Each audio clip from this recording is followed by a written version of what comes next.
The New Republic is run by morons and it deserved to be destroyed. Let me explain. The Mandalorian gives us a window into what the Star Wars galaxy looks like after the fall of the Empire, after Return of the Jedi.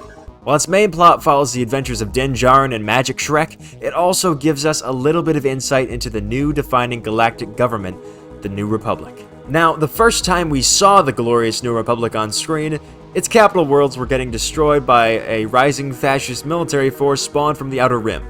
So, clearly some mistakes were made along the way. But that's 30 years after the New Republic's conception. If we want to get a good look at the roots of their flawed methods of government, let's go ahead and roll it back to around 7 years after the fall of the Empire. In Season 3, Episode 3 of The Mandalorian, we learned that the New Republic actually operates a rehabilitation and reintegration program for former Imperials called the Amnesty Program, which, on paper, sounds pretty good. I mean, after all, these people just needed a steady paycheck and saw enlisting in the Empire as the most reliable and accessible way of doing that. And if they committed any sort of heinous acts during their service, which, let's be honest, it's the Empire, they definitely did, then surely they were just following orders, right? If these people aren't given a second chance at life, and the New Republic just locks away all of the former Imperials that they can find, then that makes them no better than the bureaucracy they're replacing, right?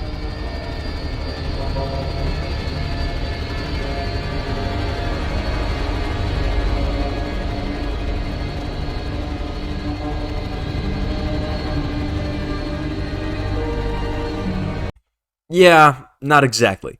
What you just saw was an example of why the amnesty program wouldn't be nearly as reliable as it might seem.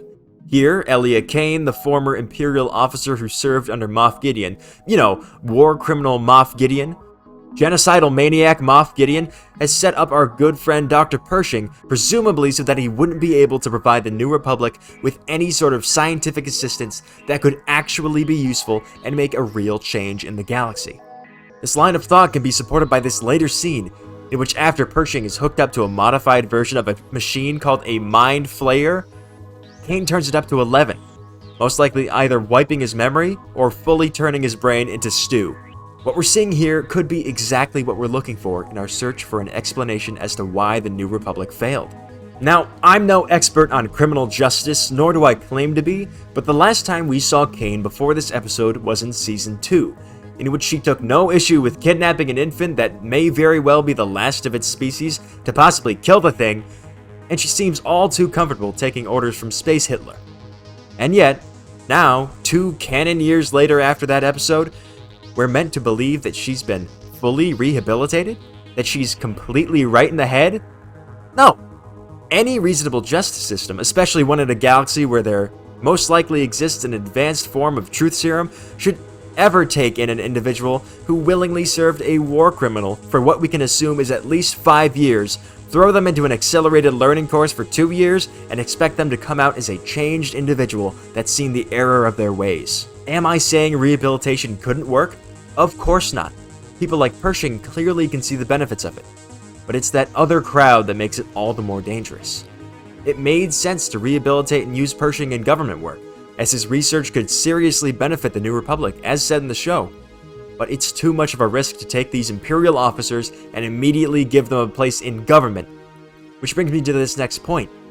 If the amnesty programmees are put to work in government offices, then we can have a good basis of an idea as to why the New Republic failed. Especially with this line here. God, I had no idea you were so experienced. Wonder why they have you down here. It could be a stretch, but it seems like the New Republic could have been open to recruiting former Imperial officers into their government, and perhaps even their military.